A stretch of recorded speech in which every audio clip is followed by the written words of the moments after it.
ईमान क्या है? आखिरत पर ईमान लाना, मौत के बाद दोबारा ज़िंदगी पर, क्या कब्र पर में जो अज़ाब है उसके ऊपर, आखिरत के अज़ाब के ऊपर, जहन्नम के अज़ाब के ऊपर, जन्नत का शौक़, और जो हम नेक अमल कर रहे हैं, जैसे हम कमेटी डालते हैं तो हमें यकीन होता है कि वो निकलेगी, और उसमें जो दिक्कत आती है, हमें परेशानी आती है, उसको हम बर्दाश्त करते हैं।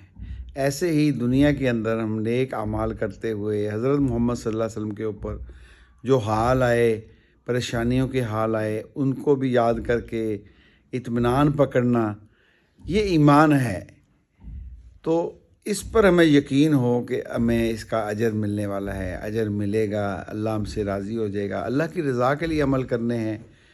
तो मौत के बाद एक ज़िंदगी आने वाली है, उसके ये सारी बातें ईमान की हैं। तो अल्लाह हम सबको अमल की तौफ़ीक नसीब फरमाए। बहुत शुक्रिया।